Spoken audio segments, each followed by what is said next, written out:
Hello વિદ્યાર્થીઓ, નમસ્તે, સલામ, સત શ્રી અકાલ. હું શીતલ બારભાયા, બાયોલોજી શિક્ષક. મારા આજના લેક્ચરમાં મારા તમામ વિદ્યાર્થીઓનું હાર્દિક સ્વાગત કરું છું. વિદ્યાર્થીઓ, આજે ધોરણ 12 ચેપ્ટર માનવમાં પ્રજનન ટોપિક ગર્ભ સ્થાપન, ગર્ભ વિકાસ અને ભ્રૂણ વિકાસ સમજવા જઈ રહ્યા છીએ. વિદ્યાર્થીઓ, તમારી માટે સરસ ડાયાગ્રામ દોર્યો છે. લેબલિંગ પણ બહુ જ ફાઇન કર્યા છે. આ ડાયાગ્રામ તમારે પણ દોરવાનો છે અને લેબલિંગ પણ કરવાના છે. નીટમાં આના રિલેટેડ ક્વેશ્ચન્સ પણ આવી શકે છે. ગુજકેટમાં પણ આના રિલેટેડ ક્વેશ્ચન્સ આવી શકે છે. ઓકે વિદ્યાર્થીઓ, ગયા લેક્ચરમાં આપણે ચર્ચા કરી ફલનની. ફલન એક્ઝેક્ટલી આપણે લોકો ભણી ગયા છીએ.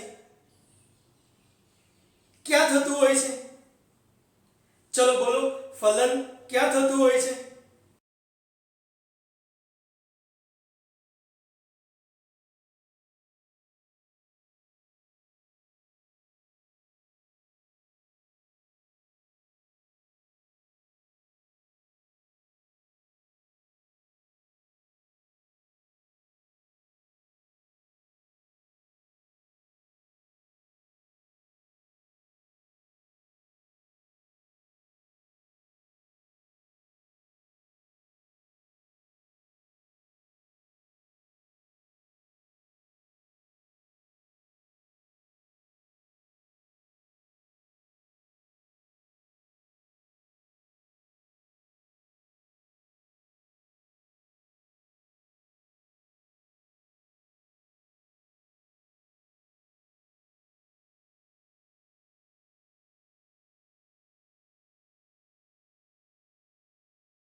એ ચુંબકીય ઇથમસ જોડાણ સ્થાને એટલે કે અંડવાહિનીની ટોચ આગળ આ ઘટના થતી આપણને જોવા મળે છે.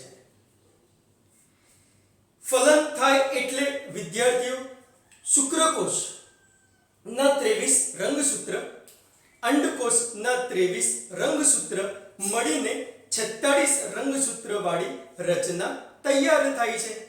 n એકકીય રંગસૂત્ર ભેગા મળીને દ્વિકીય રંગસૂત્ર વાળું ફલિતાંડ ફલિત અંડ તૈયાર થઈ જતું આપણને જોવા મળે છે. વિદ્યાર્થીઓ, હવે શુક્રકોષમાંથી પેલા અગ્રસ્ત તારાકેન્દ્ર પણ આવેલા હતા. આ તારાકેન્દ્ર સાથે સાથે મદદ કરે છે વિભાજનની આગળની ઘટનાઓમાં, જ્યાંથી દ્વિધ્રુવીય ત્રાકનું સર્જન થાય છે અને ફલિતાંડ એ હવે વિખંડનોની ઘટનામાં આગળ વધતું આપણને જોવા મળી જાય છે. વિદ્યાર્થીઓ, વિખંડનની ઘટના એટલે એક પ્રકારની સમવિભાજનની જ ઘટના છે, પરંતુ અહીંયા સમવિભાજન અને વિખંડન વચ્ચે થોડો ફરક છે. સમભાજનની ઘટનામાં એક પિતૃકોષમાંથી બે બાળકોષો તૈયાર થાય છે, ધીરે ધીરે વૃદ્ધિ કરે છે, કદમાં મોટા થાય છે અને આ ઘટના થોડી ધીમી હોય છે. જ્યારે વિખંડનો જે અહીંયા શરૂ થાય છે એ ઘટના થોડી ઝડપી છે.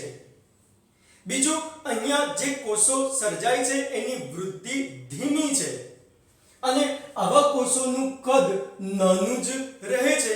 આવા કોષોનું કદ વૃદ્ધિ થઈને મોટું થતું જોવા આપણને મળ્યું નથી. એટલે અહીંયા શબ્દ વાપરવામાં આવ્યો છે વિખંડન, જે વિભાજન કરતા થોડોક ડિફરન્ટ છે.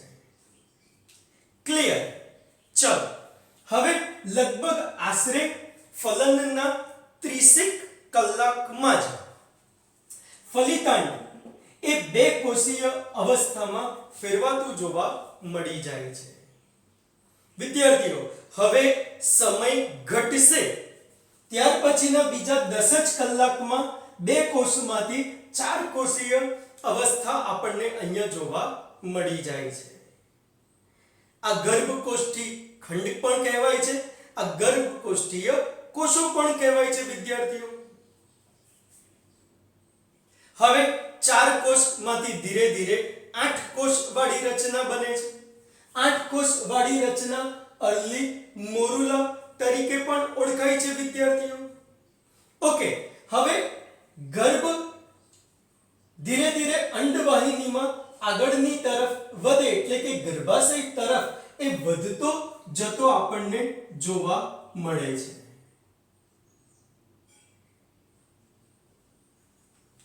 વિદ્યાર્થીઓ, આ દરમિયાન કોષોની ફરતે ઝોના પેલ્લુસિડાનું આવરણ હોય છે અને આવરણ હોવું એટલું જ જરૂરી હોય છે. એના ફાયદા પણ છે, એના ગેરફાયદા પણ છે. એનો ગેરફાયદો એ છે કે કોષોનું કદ વધી શકતું નથી. એ આવરણના લીધે કોષો નાના નાના થતા આપણને જોવા મળે છે.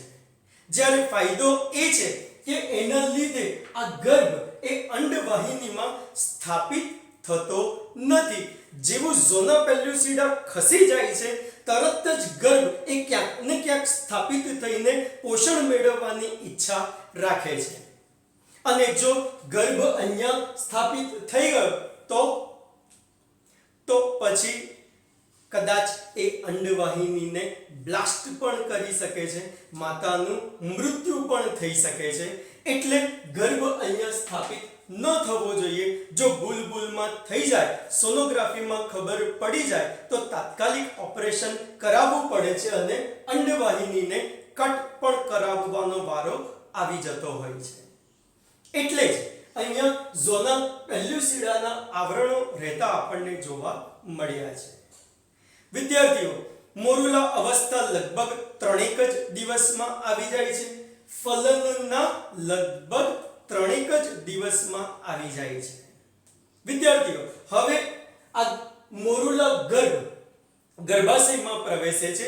લગભગ 3-4 દિવસે એ ગર્ભાશયમાં આવી જતો જોવા મળે છે. ઓકે, હવે મોરુલામાંથી ચેન્જ થાય છે. 16 કોષો વાળી અવસ્થામાંથી ચેન્જ થાય છે, એટલે કે એડવાન્સ મોરુલામાંથી ગર્ભ હવે ગર્ભકોષ્ઠ કોથળી બનવા જઈ રહ્યો હોય છે. વિદ્યાર્થીઓ, ધ્યાન રાખજો, હજુ પણ જુઓ અહીંયા બતાવી છે ગર્ભાશયમાં ગર્ભકોષ્ઠ કોથળી. શરૂઆતમાં એની ફરતે પણ ઝોના પેલ્યુસિડાનું આવરણ તો હોય જ છે. એની નીચે હવે જુઓ આ બધા જ દેખાય છે ગર્ભકોષીય કોષો. એ બધા એક સ્તરીય આવરણમાં ફેરવાઈ જાય છે. એક સ્તરીય આવરણને કહેવાય છે ગર્ભ પોષક સ્તર. વિદ્યાર્થીઓ શું કહીશું એને? ગર્ભ પોષક સ્તર. જે ગર્ભને પોષણ આપતું સ્તર છે, ગર્ભને પોષણ આપવાનું કામ કરે છે. કેટલાક પ્રવાહીને સ્ત્રવે છે. પોષક દ્રવ્યો વાળા આ પ્રવાહી પોલાણમાં આવીને પડ્યા રહે છે અને એના દ્વારા ગર્ભને પોષણ મળે છે. એટલે આ સ્તરને ત્યાં નામ આપેલું છે ગર્ભ પોષક સ્તર. ત્યાર પછી બાકીના જે કોષો છે એ અંદરની તરફ ગોઠવાઈ જાય છે. એને કહેવાય છે આંતરિક કોષ સમૂહ. વિદ્યાર્થીઓ શું કહીશું એને? આંતરિક કોષ સમૂહ. ઓકે, તો ગર્ભકોષ કોથળીમાં લગભગ 5મા દિવસે ફેરવાઈ જતો જોવા મળી જાય છે. ઓકે, સમટાઈમ્સ એવું જોવા મળે છે કે આ આંતરિક કોષ સમૂહ એ ઓપોઝિટ ડિરેક્શનમાં હોય છે. જ્યારે ગર્ભને સ્થાપિત થવાનું હોય ત્યારે એ ડિરેક્શન આખી જ ચેન્જ થાય છે અને આંતરિક કોષ સમૂહ આ ગર્ભાશયની જે એન્ડોમેટ્રિયમની અંદરની દિવાલ છે એ તરફ આવી જતો આપણને જોવા મળી જાય છે. ચલો, આવી રીતે આવ્યા બાદ તરત જ ઝોના પેલ્યુસિડાનું આવરણ ધીરે ધીરે ખસતું જાય છે અને ગર્ભ પોષક સ્તરમાંથી ક્યાંથી? ગર્ભ પોષક સ્તરમાંથી સ્પેશિયલ ઉત્સેચકો નીકળવાના શરૂ થાય છે. આ ઉત્સેચકો ગર્ભાશયના એન્ડોમેટ્રિયમની દિવાલને પચાવે છે. ત્યાંની પેશીઓને, ત્યાંની રુધિર વાહિનીઓને પચાવતા જાય છે અને એક થોડા ખાડા જેવી રચના તૈયાર કરે છે. એટલે ગર્ભકોષ કોથળી આવીને ત્યાં ગોઠવાઈ શકે છે. જેવી ગર્ભકોષ કોથળીની ગોઠવણ થાય એમાં પણ ખાસ આંતરિક કોષ સમૂહ એન્ડોમેટ્રિયમ તરફ ગોઠવાય એટલે તરત જ ગર્ભાશયમાંથી પણ એક કોષીય રચના તૈયાર થાય છે. આવી કોષીય રચના એ આખી ગર્ભકોષ્ઠી કોથળીની ફરતે ગોઠવાઈ જાય છે અને આખા તમામ ગર્ભને એ પોતાની અંદર સમાવી લે છે. ત્યારે એમ સમજવું કે ગર્ભ સ્થાપન થયું. ત્યારે જ એક્ઝેક્ટલી આપણને લાગે કે ગર્ભ હવે પ્રસ્થાપિત થઈ ગયો છે. લગભગ એકાદ અઠવાડિયામાં આ પ્રોસિજર થઈ જતો આપણે જોવો હોય તો જોઈ શકીએ છીએ. વિદ્યાર્થીઓ, હવે અહીંયાથી સ્પેશિયલ હોર્મોન્સ નીકળવાના શરૂ થઈ જવા જોઈએ. જેમ કે હ્યુમન કોરિયોનિક ગોનાડોટ્રોપિન. હોર્મોન્સનું નામ છે હ્યુમન કોરિયોનિક ગોનાડોટ્રોપિન. જે હોર્મોન્સ અહીંયાથી નીકળશે અને અંડપિંડ સુધી જશે. હવે અંડપિંડમાં આપણને ખબર જ છે એક સ્પેશિયલ સ્ટ્રક્ચર બનતું હોય છે. નામ છે એનું કોર્પસ લ્યુટિયમ. કોર્પસ લ્યુટિયમ સુધી એક હોર્મોન્સ જાય છે અને કોર્પસ લ્યુટિયમને મેસેજ આપે છે કે ભાઈ પ્રેગ્નન્સી સ્થાપિત થઈ ગઈ છે. એટલે હવે તું પ્રોજેસ્ટેરોનનો સ્ત્રાવ કરાવ. પ્રોજેસ્ટેરોનના સ્ત્રાવના લીધે ગર્ભાશયની દિવાલો સંકોચાતી નથી.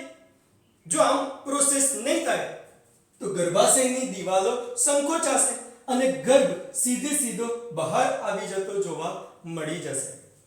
એટલે ગર્ભ બહાર ન આવે, પ્રેગ્નન્સી સ્થાપિત થઈ જાય એ માટે અહીંયાથી ખાસ આંતરિક કોષ સમૂહમાંથી જ એ હોર્મોન્સ નીકળવાના શરૂ થઈ જતા આપણને જોવા મળે છે. ઓકે, શરૂઆતના ફર્સ્ટ ટ્રાઇમેસ્ટર એટલે પ્રથમ 3 મહિના સુધી અહીંયાથી પ્રોજેસ્ટેરોન આવતો આપણે જોવો હોય તો જોઈ શકીએ છીએ. વિદ્યાર્થીઓ, થોડી જાણવા જેવી વાત કહીએ તો પ્રથમ 2 મહિનાનો જે વિકાસ છે આ વિકાસને કહીએ છીએ ગર્ભ વિકાસ અને 2 મહિના પછી ભ્રૂણ બની જાય છે એ વિકાસને કહેવામાં આવે છે ભ્રૂણ વિકાસ. ખ્યાલ આવે છે વિદ્યાર્થીઓ? બધાને સમજ પડે છે? ઓકે, હજુ સે જાણવા જેવી વાત કરું તો અહીંયાથી જે હોર્મોન નીકળ્યો હ્યુમન કોરિયોનિક ગોનાડોટ્રોપિન આ હોર્મોન્સ એ ધીરે ધીરે આગળ વધે છે. આ હોર્મોન્સ યોનિ માર્ગમાં આવે છે અને મૂત્ર સાથે ભળે છે. એટલે જ પ્રેગ્નન્સી છે કે કેમ એ નક્કી કરવું હોય તો ખાસ યુરિન ચેકઅપ કરવામાં આવતું હોય છે. આમ તો માદાને ખબર પડી જ જાય છે, એનો ઋતુસ્રાવ એટલે કે બ્લીડિંગનો પ્રોસિજર અટકી ગયો હોય છે. જે દર 28 દિવસની જે સાયકલ હોય એ સાયકલ અટકી ગઈ હોય, બ્લીડિંગ ન આવ્યું હોય, 29મો દિવસ, 30મો દિવસ, 31મો દિવસ, 32મો દિવસ, એટલે એ કદાચ વિચારી શકે એમ છે કે પ્રેગ્નન્સી હોઈ શકે. આવા સંજોગોમાં પ્રેગ્નન્સી સ્ટ્રીપ આવતી હોય છે. એ સ્ટ્રીપ ઉપર આવું યુરિનનું ડ્રોપ 1-2 મૂકવામાં આવતું હોય છે અને યુરિનમાં જો હ્યુમન કોરિયોનિક ગોનાડોટ્રોપિનની હાજરી હોય તો એ પ્રેગ્નન્સી સ્ટ્રીપમાં તરત જ એ પ્રેગ્નન્સી પોઝિટિવ બતાવી દે છે. મીન્સ આ હોર્મોન્સની હાજરી પ્રેગ્નન્સી પોઝિટિવ છે કે પ્રેગ્નન્સી નેગેટિવ છે એ સ્પષ્ટપણે જણાવતી આપણને જોવા મળી જતી હોય છે. એટલે આ હોર્મોન્સ યાદ રાખવું જરૂરી છે વિદ્યાર્થીઓ. નામ છે એનું હ્યુમન કોરિયોનિક ગોનાડોટ્રોપિન.